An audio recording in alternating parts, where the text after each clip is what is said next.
Ngày xưa có một người ăn mày đến xin gặp đức vua của một vùng đất Ấn Độ cổ đại để xin đức vua giúp đỡ. Khi đó đức vua đang bận việc và nói với người ăn mày rằng ngày mai hãy quay lại. Nghe vậy thì người ăn mày liền lầm lũi bỏ đi, và ngay sau đó em trai của đức vua liền gõ một hồi trống rất lớn, và cứ mỗi khi một tiếng trống vang lên thì anh này lại tiến về phía trước một bước. Nhà vua rất ngạc nhiên về những gì diễn ra trước mắt mình, liền hỏi em trai tại sao em lại làm như vậy.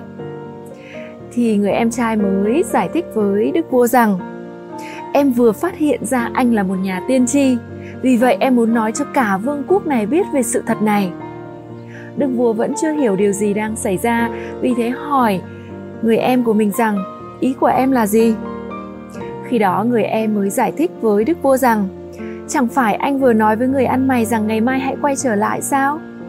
Làm thế nào mà anh biết được rằng ngày mai người ăn mày vẫn còn sống?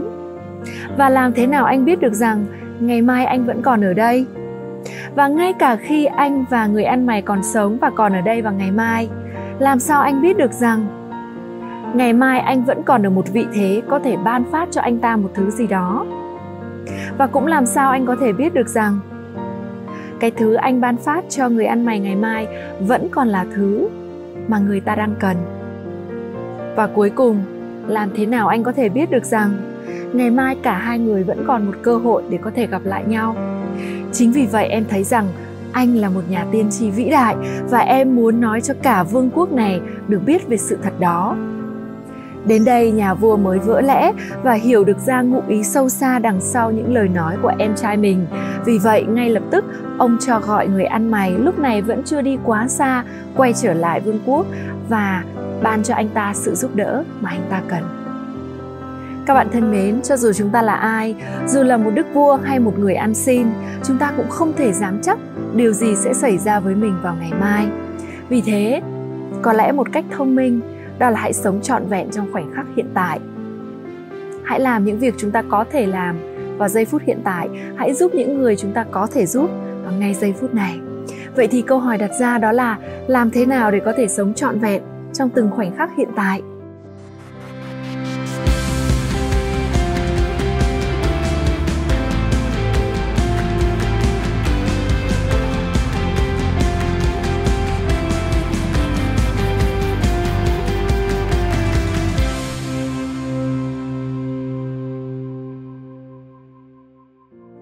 Các bạn biết đấy, cuộc sống luôn diễn ra trong giây phút hiện tại.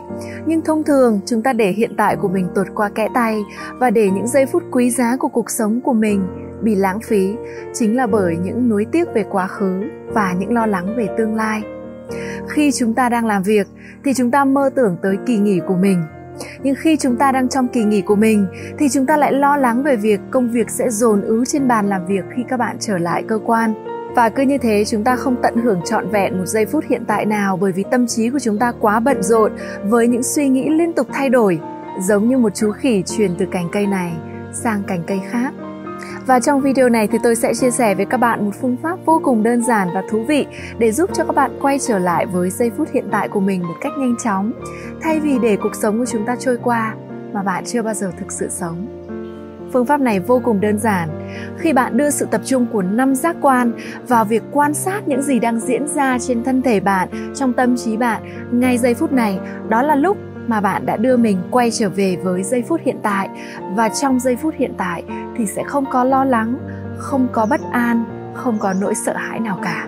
Chỉ có bạn với chính bạn mà thôi. Chúng ta sẽ cùng thực hành phương pháp này nhé. Phương pháp này có tên 5, 4, 3, 2, 1. Bước thứ nhất, đó là hãy quan sát 5 thứ bạn có thể thấy xung quanh bạn ngay giây phút này. Ngay nơi tôi đang ở lúc này, tôi có thể nhìn thấy 5 thứ, đó là những cây thông đang ở trước mặt mình, những bông hoa rất rực rỡ, đầy màu sắc. Và trước mắt tôi đây thấy một tòa biệt thự trong khuôn viên biệt thự cổ tại Đà Lạt. Và ngước cao hơn một chút, tôi có thể thấy bầu trời rất trong xanh. Và dưới chân tôi lúc này là những viên sỏi được rải trên đường đi. Vậy là rất nhanh chóng bạn thấy không, tôi đã quan sát được 5 điều tôi có thể nhìn thấy bằng mắt của mình. Đó là bước thứ nhất. Các bạn hãy cùng làm nhé. Nào, chúng ta hãy đi đến bước thứ hai. hãy quan sát xem 4 âm thanh bạn có thể nghe thấy ngay lúc này. Đối với tôi điều này không khó khăn một chút nào, tôi có thể nghe thấy ngay tiếng chim én ở trong khuôn viên này. Và lắng nghe kỹ hơn một chút, tôi có thể nghe thấy tiếng gió thổi vào lá cây tạo ra những âm thanh rất xào xạc. Và văng vẳng ở phía xa, tôi nghe thấy tiếng mọi người đang trò chuyện. Và một âm thanh rất rõ ràng lúc này chính là những tiếng còi xe ở trên lòng đường tấp nập ngay phía bên ngoài của khuôn viên này. Vậy là tôi đã nghe được 4 âm thanh trong không gian nơi tôi đang ở ngay trong giây phút hiện tại. Còn bạn, 4 âm thanh bạn quan sát được, bạn lắng nghe được là gì? Bước thứ 3, vô cùng thú vị. Hãy thử quan sát thật kỹ để tìm ra 3 mùi hương bạn có thể cảm nhận được trong không gian nơi bạn ở lúc này. Đối với tôi, đó là mùi thông. Mùi thông rất dễ chịu ở trong không gian này với những làn gió đã đưa nó tới đây. Một mùi hương thứ hai tôi có thể cảm nhận được lúc này đó chính là mùi hương hoa bưởi đâu đó trong khuôn viên này.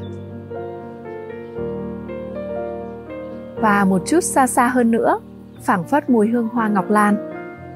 Vậy là 3 mùi hương tôi đã cảm nhận được. Còn bạn quan sát được 3 hương thơm gì nào? Và bước thứ 4 đó chính là hãy quan sát thật sâu ở bên trong cơ thể bạn. Bạn đang cảm nhận được 2 hương vị gì?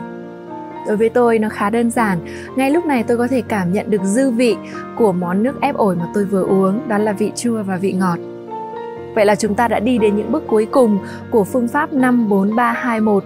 Bước cuối cùng chính là hãy cảm nhận trên cơ thể của bạn một cảm giác bạn đang cảm thấy lúc này. Và một cảm giác tôi cảm nhận được lúc này, đó chính là cảm giác hơi se se lạnh của khí trời Đà Lạt. Vậy là tôi đã vừa hướng dẫn với các bạn phương pháp 5, 4, 3, 2, 1 để đưa các bạn trở lại với giây phút hiện tại một cách rất đơn giản và nhanh chóng. Đó chính là hãy sử dụng 5 giác quan của mình để quan sát thế giới xung quanh các bạn, quan sát những gì đang diễn ra ngay trong cuộc sống của bạn lúc này. Khi bạn đưa sự tập trung của mình hướng về bên trong, hướng về cơ thể của các bạn, đó là lúc các bạn đang kết nối lại với giây phút hiện tại của mình. Và như đã chia sẻ ở trên, trong giây phút hiện tại, không có lo lắng, không có nỗi sợ, không có những nỗi bất an, chỉ có bạn với bạn mà thôi. Và cũng ngay trong giây phút hiện tại, ngay tại nơi đây, mọi thứ đều bình ổn và bạn luôn có tất cả những gì bạn cần. Hãy thực hành phương pháp này và khi các bạn thực hành càng nhiều, khả năng kết nối với giây phút hiện tại, khả năng sống trong thực tại của các bạn sẽ càng phát triển hơn lên. Hẹn gặp lại các bạn trong video tiếp theo và đừng quên rằng thế giới này rất cần bạn và những giá trị chỉ bạn mới có thể tạo ra.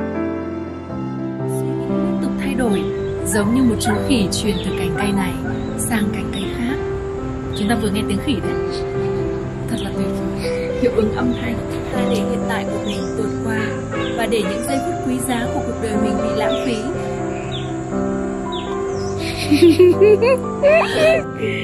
Những tiếng còi xe phá vỡ giây phút hiện tại của chúng ta.